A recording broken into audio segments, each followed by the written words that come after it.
Hello friends, आपके जो भी डाउट्स है वो कमेंट्स में लिखिए। आपके सारे डाउट्स 7 आवर्स के अंदर सॉल्व कर दिए जाएंगे। अगर आप इस वीडियो की नोट्स चाहते हो तो टेलीग्राम की लिंक नीचे डिस्क्रिप्शन से मिल जाएगी। तो हमारा अगला टॉपिक है मेज़रमेंट ऑफ लेंथ, राइट। तो मेज़रमेंट ऑफ लेंथ को समझने के लिए पहले मैं एक एग्जांपल दूंगा। मान लीजिए कि आपको एक पेन है, उसकी लेंथ फाइंड करनी है, तो आप मीटर स्केल यूज़ करोगे उस लेंथ को फाइंड करने के लिए, राइट।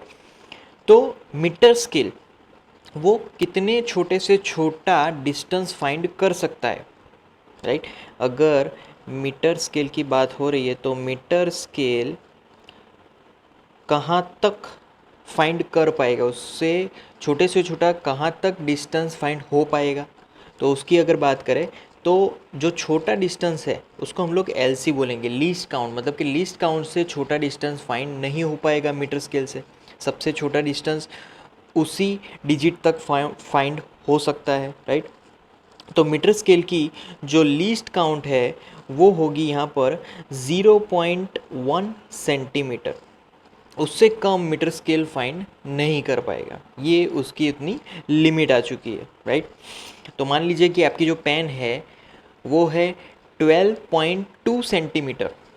तो उससे आगे मतलब कि 12.2 अगर मैं यहाँ पर लिखूँ सेंटीमीटर, तो वो फिर 12.25 12.26 वो नहीं बता पाएगा। वो आपको अप्रोक्सीमेटली आप ले सकते हो, बट वो एक्यूरेट वैल्यू नहीं होगी।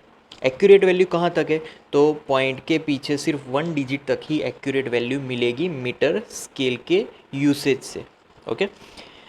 अगर आपको इससे भी कम डिस्टेंस फाइंड करना है, मतलब क्या किया हमने, पावर बढ़ानी है। पावर जितनी बढ़ेगी तो उतना कम से कम डिस्टेंस फाइंड हो पाएगा। तो पावर बढ़ाने के लिए यहाँ पर एक और इंस्ट्रूमेंट है, that is called vernier calipers. तो वर्नियर कैलिपर्स की एलसी क्या है, एलसी क्या है, एलसी मतलब कि लीस्ट काउंट, छोटे से छोटा कहाँ तक हम लोग फाइंड कर पाएंगे। तो एलसी ऑफ वर्नियर कैलिपर्स तो वो है 0.01 सेंटीमीटर, राइट। 0.01 सेंटीमीटर तक हम फाइंड कर पाएंगे वर्नियर कैलिपर से। मान लो लीजिए कि वही पेंसिल है, वही पेन है, और हम उसको वर्नियर कैलिपर से अब फाइंड कर रहे हैं। तो वही पेन को अगर वर्नियर कैलिपर से फाइंड कर रहे हैं तो उसकी जो अब लेंथ है वो 12.23 सेंटीमीटर। अब एक और डिजिट यहाँ पर बढ़ गया, राइट। तो वो वर्नियर कैलिपर से हम लोग फाइंड कर पाएंगे। मान लीजिए कि आपको और पावर चाहिए, और छोटे से छोटा डिस्टेंस फाइंड करना है, राइट। तो उसके लिए एक और इंस्ट्रूमेंट है, that is called screw gauge and spherometer. Screw gauge और स्फेरोमीटर दोनों ही यहाँ पर मैं लिखूँगा, राइट। स्क्रू गेज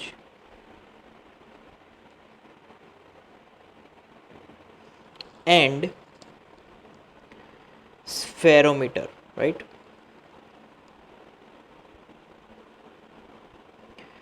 तो screw gauge and spherometer, okay. तो दोनों की ही एलसी यहाँ पर लगभग सेम है, और वो है LC of screw gauge and spherometer is equal to 0.001 centimetre. मतलब कि इतना छोटा डिस्टेंस भी हम लोग फाइंड कर सकते हैं दोनों की मदद से। हालांकि जो स्फेरोमीटर है ना वो तो कर्वनेस फाइंड करने के लिए यूज़ होता है, वो किसी ऑब्जेक्ट का लेंथ फाइंड करने के लिए हम लोग यूज़ नहीं कर सकते। और screw gauge up to certain limit तक की लेंथ फाइंड कर सकते हैं। तो मान लीजिए कि स्क्रू गेज से हम वही ऑब्जेक्ट का लेंथ फाइंड करते हैं, तो वहाँ पर जो लेंथ है वो होगी 12.234 सेंटीमीटर तक। तो यहाँ पर एक और डिजिट बढ़ गया, राइट, 4 सेंटीमीटर वाला। तो यहाँ पर जैसे जैसे एलसी डिक्रीज़ हो रही है वैसे वैसे हम लोग बोल सकते हैं कि इंस्ट्रूमेंट की पावर बढ़ रही है। मान लीजिए कि ये जो सेंटीमीटर है उसको मुझे मीटर में कन्वर्ट करना है, राइट। तो मीटर स्केल की जो एलसी है वो मीटर में होगी 10⁻³ मीटर, राइट।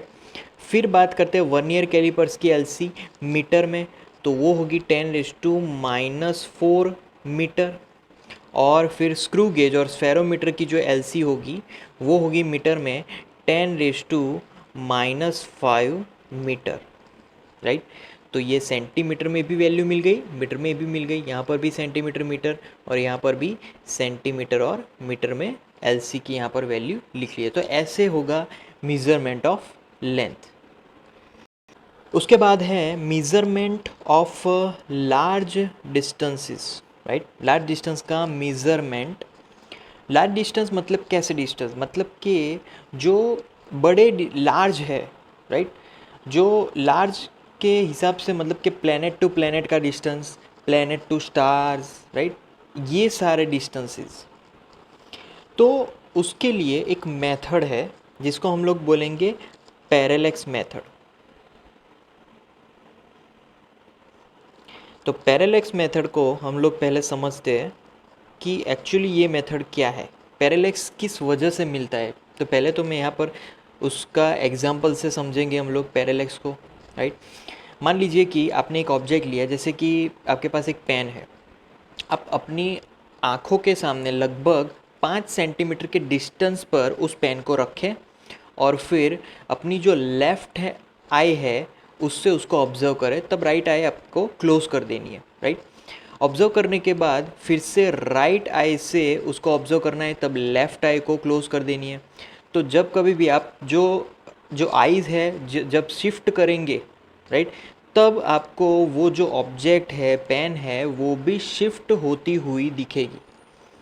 तो देखिए ऑब्जेक्ट तो वही का वही है, बट फिर भी वहाँ पर आपको वो ऑब्जेक्ट शिफ्ट होता हुआ दिखा। तो यही चीज़ पैरेलैक्स है।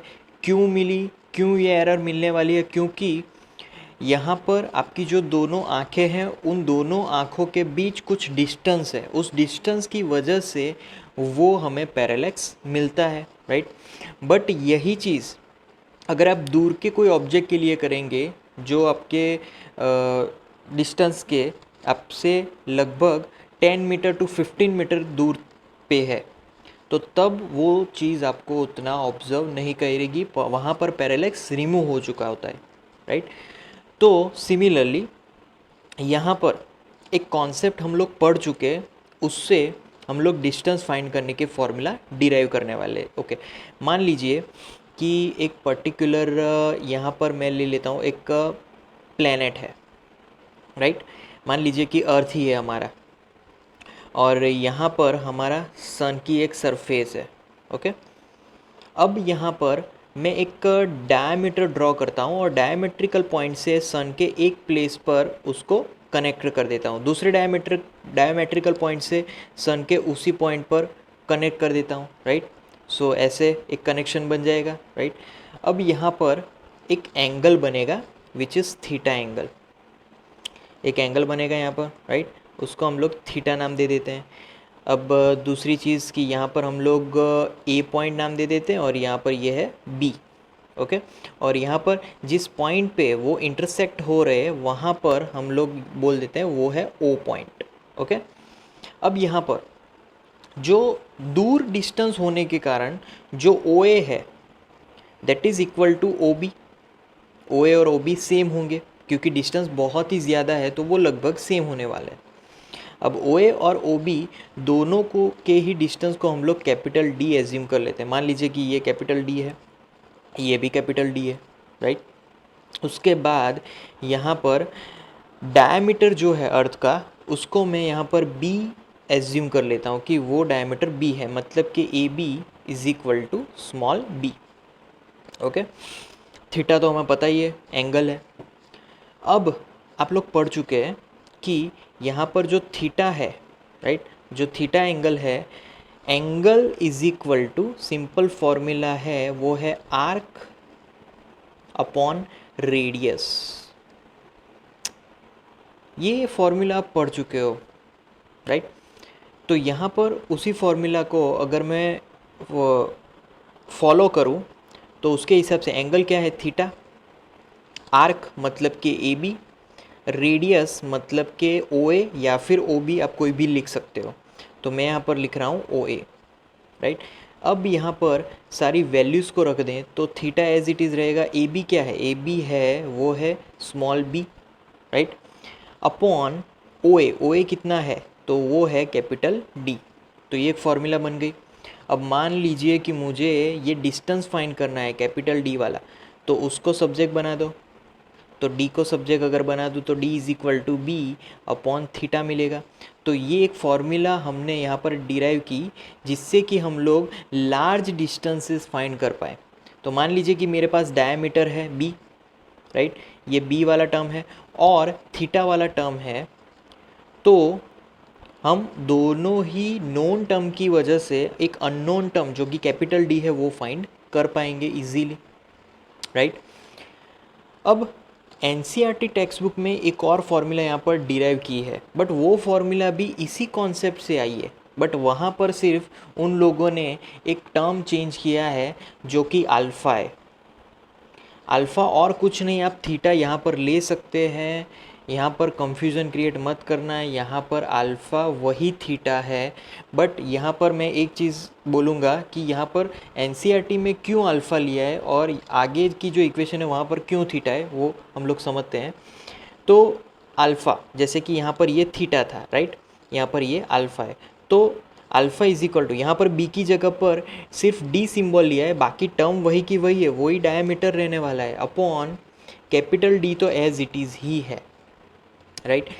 तो उन लोगों ने इसलिए ये चीज़ अलग की है कि जिससे ये इक्वेशन एक इक्वेशन फिक्स हो जाए कि ये हम डिस्टेंस फाइंड करने के लिए यूज़ करेंगे, और जो दूसरी फॉर्मूला है उससे डायमीटर फाइंड होगा, मतलब कि स्मॉल डी फाइंड होगा, small D is equal to alpha into D. बस इतना सा ही चेंज है, बाकी कोई चेंज नहीं है, इसीलिए ये डेरिवेशन आया है। बाकी आप वही इक्वेशन यूज़ कर सकते हो समझने के लिए, और कोई दिक्कत की बात नहीं है, ओके। तो ये था measurement of large distances. Okay, अब फर्स्ट एग्जांपल देख लेते हैं। तो calculate the angle of 1 degree 1 minute 1 second in radians, use 360 degree is equal to 2 pi radian, 1 degree is equal to 60 minute and 1 minute is equal to 60 second. तो यहाँ पर हमें angle find करना है 1 डिग्री का, 1 मिनट का, 1 second का, right, और 360 is equal to 2 pi radian एक रिलेशन दे दिया गया है, ओके।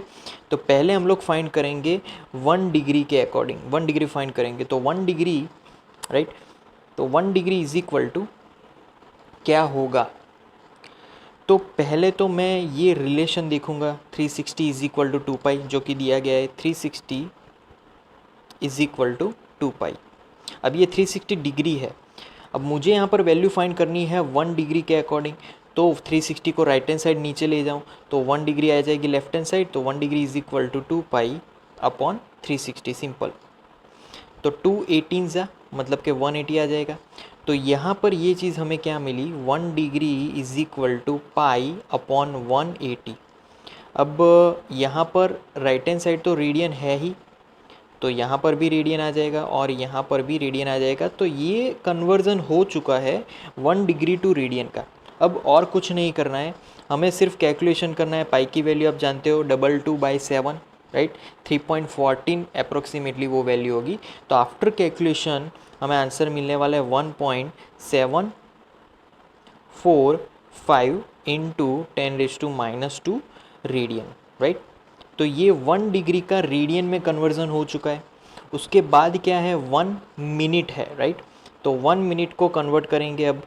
तो 1 मिनट इज इक्वल टू, अब मैं यहाँ पर पहले तो मैं जानता हूँ कि डिग्री से डायरेक्ट रेडियन में कन्वर्ट करते हैं, सिर्फ हमें पाई बाय 180 से मल्टीप्लाई करवाना है। अब हम ये जान चुके हैं, ओके। तो 1 मिनट को सब्जेक्ट करना है इस इक्वेशन में से। तो मैं ऑब्वियसली राइट हैंड साइड जो 60 है उसको लेफ्ट हैंड साइड ले जाऊँ तो नीचे आ जाएगा, राइट। तो उसको रिफॉर्म करें तो 1 मिनट इज इक्वल टू क्या होगा, 1/60 आ जाएगा, राइट। इसको फिर हम लोग उल्टा देंगे। तो यहाँ पर इसकी मदद से 1 minute is equal to 1/60 degree मिल गया है। अब डिग्री टू रेडियन कन्वर्ट करना बहुत ही ईजी है, सिर्फ मल्टीप्लाई करना है पाई अपॉन 180 से। तो ये कन्वर्जन हो चुका है रेडियन में। अब पाई की वैल्यू फिर से 227 3.14 आएगा, राइट। तो आफ्टर कैलकुलेशन यहाँ पर हमें आंसर मिलने वाला है वो है 2.91 इंटू 10⁻⁻⁴ वो आ जाएगा रेडियन में, राइट। तो ये हो गया 1 मिनट टू रेडियन। अब जाएंगे 1 सेकेंड में, ओके। अब 1 सेकेंड को समझने से पहले समझ लेते हैं कि 1 degree is equal to how much seconds.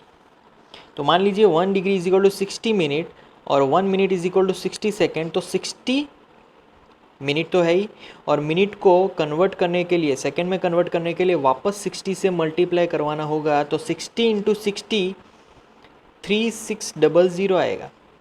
तो 3600 यहाँ पर सेकेंड्स मिलेगा, राइट। अब हमें तो उल्टा करना है, सेकेंड को फाइंड करना है और डिग्री में कन्वर्ट करना है। तो 3600 जो है उसको दोनों ही साइड डिवाइड कर देते हैं। सो यहाँ पर भी बाय 3600 लेफ्ट हैंड साइड, मतलब कि 3600, और राइट हैंड साइड भी 3600, राइट। ये समझने के लिए मैं कर रहा हूँ, बाकी हम लोग डायरेक्ट कर सकते हैं। तो ये 3600 कैंसिल हो जाएगा। अब बाकी बचा लेफ्ट हैंड साइड, तो राइट हैंड साइड क्या बचा, सिर्फ 1 बचेगा, राइट। तो उसी कॉन्सेप्ट को यहाँ पर मैं फिर से लिखूँगा। 1 सेकेंड इज इक्वल टू हमें मिला 1/3600 डिग्री में मिला। अब डिग्री टू रेडियन करना बहुत ही ईजी है। क्या करना है, इंटू पाई/180 ही करना है। अब वैल्यूज़ रखनी है सारी। पाई की वैल्यू 3.14 अपॉन 3600 अपॉन 180, तो आंसर मिलेगा 4.85 इंटू 10⁻⁻⁶, और वो होगा रेडियन में, राइट। तो ये हमारे आंसर्स मिल गए, राइट, तीनों के तीनों answers. So that's our final answers, okay. Second example, a man wishes to estimate the distance of a nearby tower from him. He stands at a point A in front of the tower C and spots a very distant object O in line with AC. He then walks perpendicular to AC up to B, a distance of 100 meter, and looks at O and C again. Since O is very distant and the direction BO is practically the same as AO, right? But he finds the line of sight of C shifted from the original line of sight by an angle theta is equal to 40 degree. Estimate the distance of the tower C from his original position A. तो पहले तो question पूरा समझ लेते हैं, right. एक person है जो कि उसके सामने जो टावर है वो डिसाइड करना चाहता है कि कितना डिस्टेंस है, ओके। तो वो जो पर्सन है वो टावर से एक पॉइंट सी है, राइट। सी के मतलब टावर खुद सी पॉइंट है और सी के सामने एक पॉइंट है ए, राइट। और फिर वो ए टू सी जो स्ट्रेट लाइन है उससे यहाँ पर एक ऑब्जेक्ट वो ऑब्ज़र्व कर रहा है। ए टू सी जो एक लाइन है, राइट, उससे वो एक ऑब्जेक्ट ओ को ऑब्ज़र्व कर रहा है। उसके बाद वहाँ पर जो पर्सन है वो AC के परपेंडिकुलर डायरेक्शन में 100 मीटर चल के B पॉइंट पे पहुँचता है। अब यहाँ पर B पॉइंट से जो ऑब्जेक्ट O है, राइट, वो ऑब्जेक्ट O और C दोनों को ऑब्ज़र्व कर रहा है। अब वहाँ पर O बहुत ही दूर है, राइट। तो वहाँ पर जो डायरेक्शन है BO और AO दोनों ही लगभग एक ही डिस्टेंस पे होंगे, क्योंकि यहाँ पर डिस्टेंस काफ़ी ज़्यादा है। तो OA और OB दोनों ही लगभग सेम डिस्टेंस पे है, राइट। बट यहाँ पर जो C है, C वो डायरेक्ट डिस्टेंस है A से, राइट। तो यहाँ पर जो एंगल बन रहा है C टू B वाला, तो वो एंगल 40 डिग्री है, राइट। तो यहाँ पर A टू C का डिस्टेंस हमें फाइंड करना है। पहले तो मैं यहाँ पर पूरा ड्रॉ कर लेता हूँ पूरी सिचुएशन, राइट। तो यहाँ पर पहले एक लाइन ड्रॉ होगी, यहाँ पर O डिस्टेंट ऑब्जेक्ट है, ओके। अब दूसरा पॉइंट यहाँ पर B है, यहाँ पर A है, और C पॉइंट जो कि A के एग्जैक्ट सामने है C यहाँ पर, राइट। तो C टू B एक लाइन ड्रॉ होगी। A टू B डिस्टेंस दिया गया है 100 मीटर, राइट।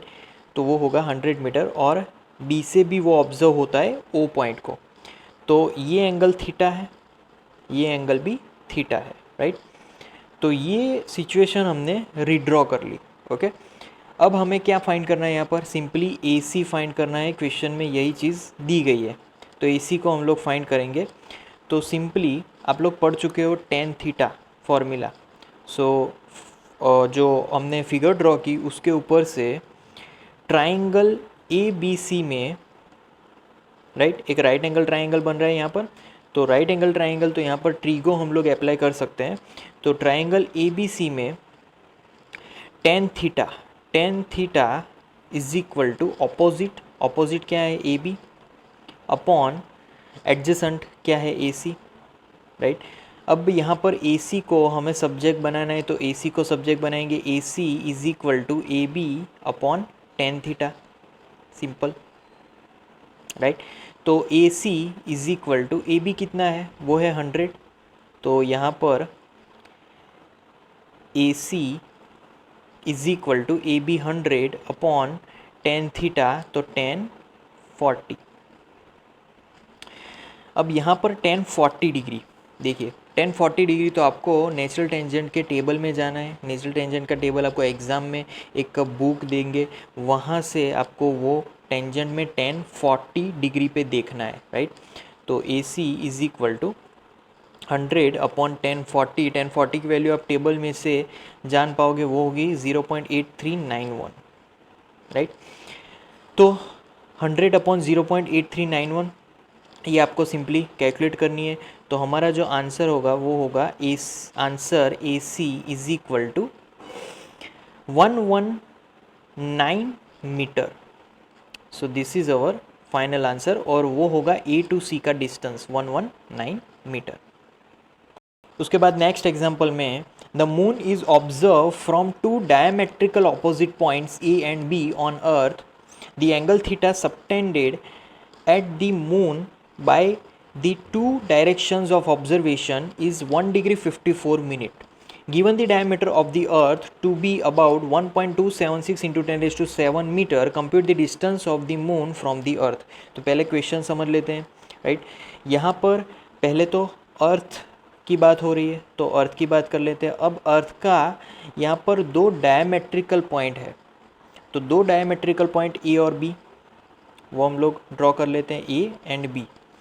फिर ए और बी के बाद यहाँ पर जो ए और बी पॉइंट से हम लोग मून की जो एक सरफेस है उसको ऑब्जर्व करते हैं, राइट। तो मून की एक सरफेस को ऑब्जर्व करते हैं यहाँ पर, तो ए से वो ऑब्जर्वेशन लेंगे और बी से वो ऑब्जर्वेशन लेंगे, राइट। फिर यहाँ पर ऑब्जर्वेशन के कारण जो एंगल बन रहा है वो यहाँ पर दिया गया है 1 डिग्री 54 मिनट। तो यहाँ पर पहले तो मैं थीटा एंगल लिख लेता हूँ, थीटा है वो, और थीटा की वैल्यू दी गई है, राइट। तो अगर जो अर्थ है उसका डायमीटर एक वैल्यू दिया गया है वो है, तो मून और अर्थ के बीच का डिस्टेंस फाइंड करना है, ओके। तो पहले हम लोग डेटा लिख लेते हैं कि डेटाज में क्या है। तो पहले डेटा में theta is equal to 1 degree 54 minute, right. अब इसको पहले हम लोग कन्वर्ट करेंगे सेकंड में, मिनट में, और मिनट को फिर रेडियन में कन्वर्ट करेंगे। तो 1 डिग्री मतलब कि 60 मिनट, 60 मिनट और 54 मिनट दोनों को जोड़ देंगे तो 114 मिनट आ जाएगा। अब उसको रेडियन में कन्वर्ट करना है। अब रेडियन में कन्वर्ट करने के लिए मैं चीज़ आपको समझाता हूँ, क्या करेंगे। तो यहाँ पर थीटा इज इक्वल टू 114, पहले मैं जानता हूँ कि डिग्री में कन्वर्ट कैसे किया जाता है, तो बाई 60, क्योंकि मिनट है तो मिनट को डिग्री में बाई 60 कर देंगे, तो ये डिग्री आ गया। इनटू रेडियन में कन्वर्ट करने के लिए इनटू पाई अपॉन 180, पाई की वैल्यू आप जानते हो 3.14। अब यहाँ पर आफ्टर कैलकुलेशन यहाँ पर हमें वैल्यूज़ मिलने वाली है, वो है theta is equal to, that is 114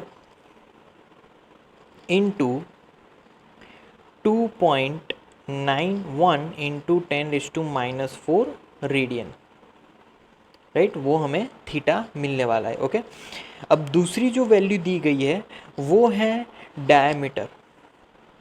तो डायमीटर को ए बी से यहाँ पर रिप्रेजेंट किया गया है, तो A B is equal to, वो डायमीटर है 1.276 इंटू 10⁻7 मीटर, राइट, ये है हमारा डायमीटर। ओके, अब यहाँ पर हम इक्वेशन पहले से ही जानते हैं, angle is equal to arc. Arc क्या है यहाँ पर, A B upon that radius distance. अब डिस्टेंस यहाँ पर है वो है कैपिटल डी, और वही चीज़ हमें फाइंड करनी है, तो कैपिटल डी। अब कैपिटल डी को सब्जेक्ट बनाएंगे तो capital D is equal to A B upon theta, right. अब वैल्यूज़ रखेंगे ए बी की वैल्यूज़, तो ए बी वैल्यूज़ है 1.276 इंटू 10⁻7 अपॉन थीटा, तो थीटा की वैल्यू यहाँ पर रही 114 इंटू 2.91 इंटू 10⁻⁻4, राइट। तो ये हो गई थीटा की वैल्यू। अब डी को हम लोग फाइंड करेंगे, तो D is equal to, after calculation we will get D is equal to 3.85 into 10⁻, यहाँ पर होगा 8 मीटर। तो ये सिंपली डिस्टेंस है, distance between earth and moon, right. So that is our answer, right. Okay, so this is our final answer. फिर next example में, the sun's angular diameter is measured to be 90/20 second. The distance d of the sun from the earth is 1.496 into 10⁻11 metre. What is the diameter of the sun? Sun का diameter find करना है, पहले समझ लेते हैं। देखिए, पहले तो एंगुलर डायमीटर दिया गया है सन का, तो कैसे वो होगा, पहले फिगर ड्रॉ कर लेते हैं। तो यहाँ पर मैं पहले ड्रॉ कर रहा हूँ सन को। ओके, सो दिस इज सन, और उसका डायमीटर हम लोग डी एज्यूम कर लेते हैं। फिर सन टू अर्थ, राइट, यहाँ पर एक म्यूचुअल पॉइंट बनेगा, और ये हमारा अर्थ है। अब वो जो एंगल बन रहा है वो है अल्फ़ा, अल्फ़ा भी ले सकते हैं, थीटा भी ले सकते हैं, राइट।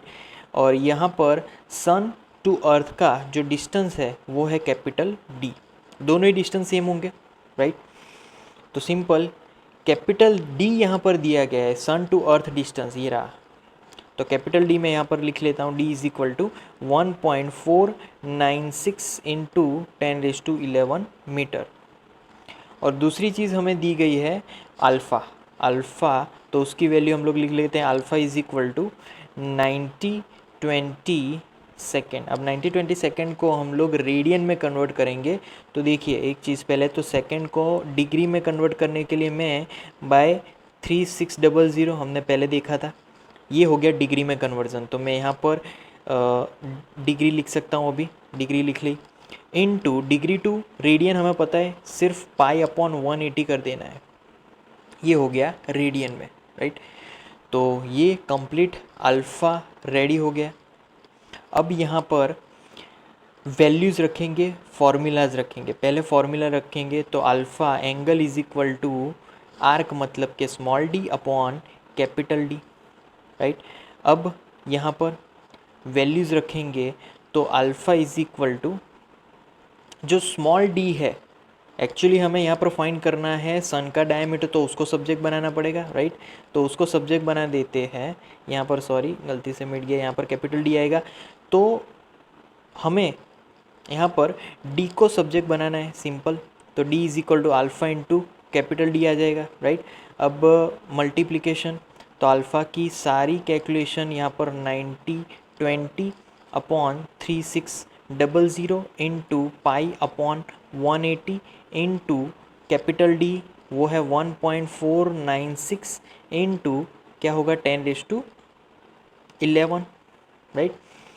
तो आफ्टर कैलकुलेशन यहाँ पर हमें आंसर मिलने वाला है 1.393 इंटू 10⁻9 मीटर, और ये जो आंसर मिल रहा है वो है सन का diameter. So that is our final answer, right. अब हमारा नेक्स्ट टॉपिक है estimation of very small distances size of molecule, right. देखिए, हमने पहले बहुत ही कम डिस्टेंस वाले इंस्ट्रूमेंट्स के बारे में थोड़ा स्टडी किया था, जैसे कि वर्नियर कैलिपर्स है, राइट। फिर माइक्रोमीटर, स्क्रू गेज, ऐसे ऐसे डिवाइस हम लोग यूज़ करते थे। बट वहाँ पर जो ऑब्जेक्ट्स है, लाइक किसी भी ऑब्जेक्ट की लेंथ फाइंड करना या फिर विड्थ फाइंड करना, तो उससे पॉसिबल होता था।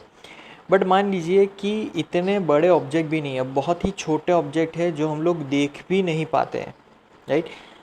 जैसे कि हम लोग किसी वेव है, किसी लाइट है, उसके मॉलिक्यूल की बात करें तो वो वर्नियर कैलिपर से फाइंड हो ही नहीं पाएगा, राइट। तो मान लीजिए कि हमें विजिबल लाइट है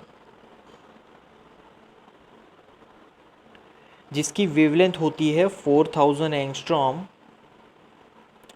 टू 7000 एंगस्ट्रॉम। अब ऐसी जो लाइट है उसका अगर हमें स्टडी करना है तो उसके लिए हम ऑप्टिकल माइक्रोस्कोप का यूज़ करेंगे, जिससे उसका स्टडी हो जाएगा। बट क्वेश्चन है कि मान लीजिए इससे भी कम जिसकी वेवलेंथ है, किससे कम, 4000 एंगस्ट्रॉम टू 7000 एंगस्ट्रॉम से भी कम जिसकी वेवलेंथ है उसका स्टडी करना है, तो फिर क्या करेंगे? तो वहाँ पर इलेक्ट्रॉन माइक्रोस्कोप आता है। क्या आएगा? Electron microscope, right. तो इलेक्ट्रॉन माइक्रोस्कोप से हम लोग इस वेवलेंथ की रेंज से भी कम वेवलेंथ वाली जो भी ऑब्जेक्ट्स हैं उसका स्टडी कर पाएंगे। अब इलेक्ट्रॉन माइक्रोस्कोप में बेसिकली होता क्या है, एक इलेक्ट्रॉन बीम है जो कि डिज़ाइन किया हुआ होगा इलेक्ट्रिक एंड मैग्नेटिक फील्ड से एक पर्टिकुलर ऑब्जेक्ट पे उसको फोकस करेंगे, राइट, कि जिससे उस ऑब्जेक्ट से इलेक्ट्रॉन बीम पास आउट हो जाएगा और हम लोग इजीली स्टडी कर पाते हैं। अब इलेक्ट्रॉन माइक्रोस्कोप से हम लोग कितने छोटे से छोटा डिस्टेंस भी हम लोग स्टडी कर पाएंगे, तो वो है 0.6 एंगस्ट्रॉम तक। अब आपको पता ही है एक एंगस्ट्रॉम मतलब कितना होगा, एक एंगस्ट्रॉम मतलब कि 10⁻⁻10 मीटर होगा, और अगर सेंटीमीटर में बात की जाए तो वो होगा 10⁻⁸ सेंटीमीटर तक। तो इतना छोटा डिस्टेंस भी हम लोग स्टडी कर पाएंगे इलेक्ट्रॉन माइक्रोस्कोप से 0.6 एंगस्ट्रॉम तक, राइट। अब इलेक्ट्रॉन माइक्रोस्कोप अपना वर्क करता ही है, बट मान लीजिए कि उससे भी कम अगर किसी ऑब्जेक्ट की जो डायमेंशन है उससे भी कम है, तो उसके लिए हाल ही में हमने रिसर्च किया और उससे टनलिंग माइक्रोस्कोप फाइंड किया। तो टनलिंग माइक्रोस्कोप का आविष्कार हुआ,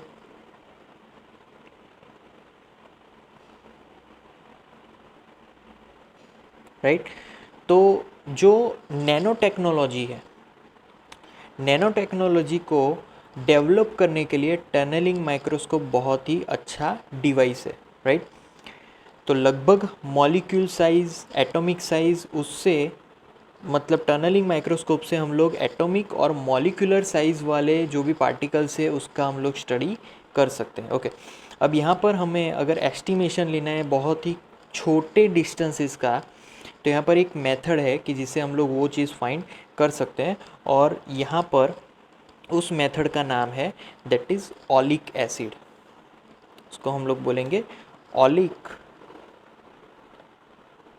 एसिड मेथड, राइट। तो ऑलिक एसिड मेथड, इसमें हम लोग बेसिकली पहले तो क्या लेंगे, तो ऑलिक एसिड पहले तो क्या है ये समझ लेते हैं। ऑलिक एसिड एक सोपी लिक्विड है, साबुन जैसा एक लिक्विड है, राइट, जिसमें जो एटम है, जो भी मॉलिक्यूल्स हैं, जो भी एटम्स हैं, उनकी जो साइज़ होती है, मॉलिक्यूलर साइज़ हम लोग बोलेंगे, एटॉमिक साइज़ नहीं बोलेंगे। परफेक्ट जो वर्ड है वो है मॉलिक्यूलर साइज़, सॉरी यहाँ पर मॉलिक्यूलर साइज़ वो होगी लगभग अप्रोक्सीमेटली 10⁻⁹ मीटर, राइट। तो ऑलिक एसिड जिसके मॉलिक्यूलर साइज है 10⁻⁹ मीटर।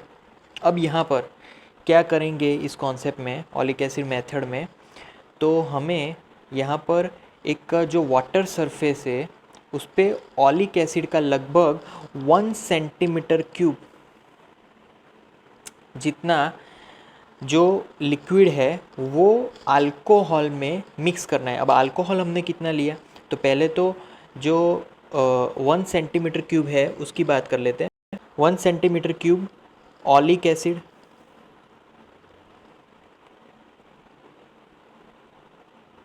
राइट। तो 1 सेंटीमीटर क्यूब ओलिक एसिड को हम लोग ऐड करेंगे 20 सेंटीमीटर क्यूब अल्कोहल।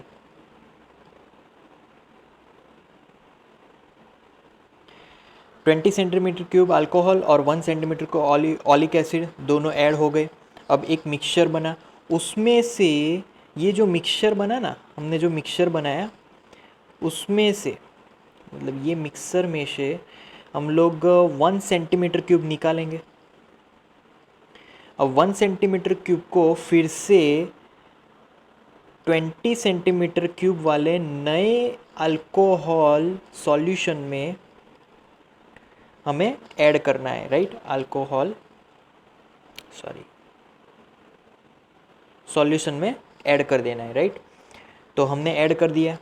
अब जो भी यहाँ पर लिक्विड बना उसका जो कॉन्सेंट्रेशन है वो कितना है, तो कॉन्सेंट्रेशन की अगर बात करेंगे तो वो कॉन्सेंट्रेशन होगा 1/20 इंटू 20, क्योंकि 20 दो बार आया, तो 1/20 इंटू 1/20 सेंटीमीटर क्यूब, इतना उसका उस जो नया जो मिक्सचर बना उसका कॉन्सेंट्रेशन है, राइट। अब हमें क्या करना है, एक कंटेनर लेना है, उसमें बहुत सारा पानी भरना है, राइट। बहुत सारा पानी भरने के बाद हमें उस पे लाइकोपोडियम पाउडर, राइट, क्या बोलेंगे हम लोग उसको, लाइकोपोडियम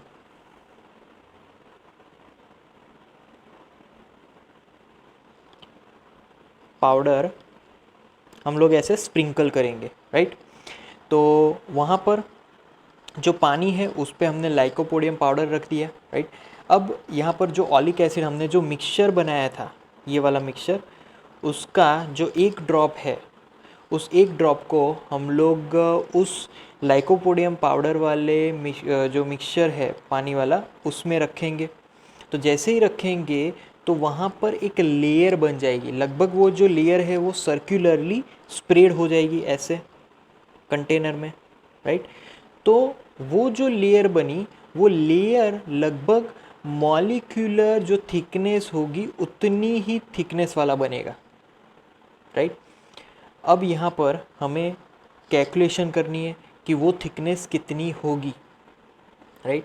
तो वो थिकनेस कितनी होगी वो जानने के लिए पहले स्टार्ट करेंगे कि हमने उस पानी की जो सरफेस थी उस पे कितने बूंद ओलिक एसिड डाले। मान लीजिए कि n ड्रॉप्स ओलिक एसिड डाले हमने, राइट। n ड्रॉप्स हमने ओलिक एसिड पानी की सरफेस पे डाली थी। अब जो ड्रॉप्स था, जितने भी ड्रॉप्स थे उनके टोटल वॉल्यूम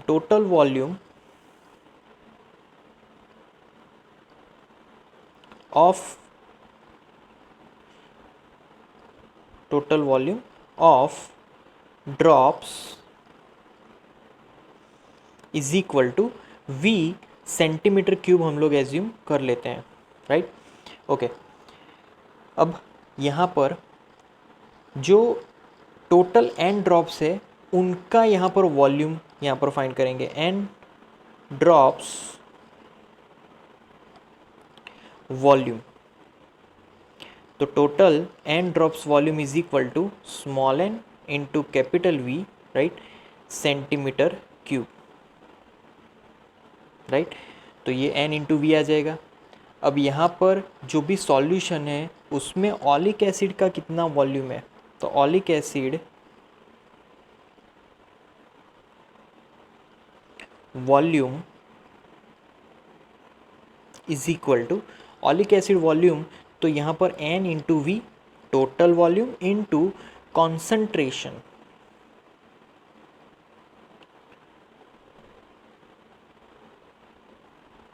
राइट।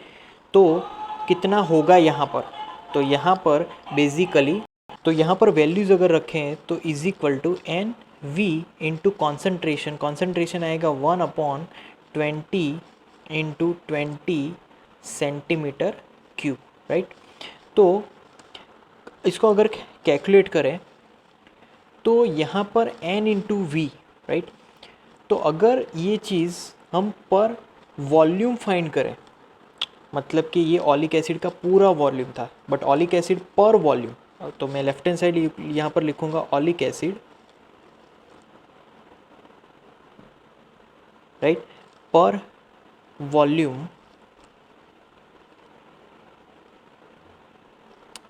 तो इज इक्वल टू क्या होगा यहाँ पर n into V upon 20 into 20, तो यहाँ पर वॉल्यूम है तो v से अगेन डिवाइड कर देना होगा हमें, right, is equal to n into V upon 20 into 20। अब यहाँ पर वॉल्यूम मतलब area into time, sorry area into thickness, किसी भी वॉल्यूम का फॉर्मूला होगी एरिया इंटू थिकनेस, राइट। तो अगर हम यहाँ पर वॉल्यूम से डिवाइड कर देंगे तो लेफ्ट हैंड साइड, मतलब कि मान लीजिए कि थिकनेस अगर मुझे फाइंड करनी है तो ये चीज़ हमें याद रखनी है। अब यहाँ पर मैं दूसरे स्क्रीन पे जा रहा हूँ, तो लास्ट में हम लोग यहाँ पर थे, राइट। अब यहाँ पर हमें थिकनेस फाइंड करनी है, तो बेसिकली टी को सब्जेक्ट बना दीजिए, तो टी को सब्जेक्ट यहाँ पर बनाएंगे, तो T subject T is equal to N into V upon 20 into 20 into capital A. तो यहाँ पर ये थिकनेस की फॉर्मूला मिल गई। अब थिकनेस अगर लेफ्ट हैंड साइड है तो हमने यहाँ पर वन डायमेंशन फाइंड किया, थिकनेस एक टाइप का लेंथ है वो आएगा सेंटीमीटर में, राइट। तो यहाँ पर थिकनेस रेडी हो गई। तो ये एक मॉलिक्यूलर जो लेयर है, राइट, तो मॉलिक्यूलर लेयर की थिकनेस हो गई जो कि ऑलिक एसिड के मॉलिक्यूल का साइज रिप्रेजेंट करती है। और ऑलिक एसिड के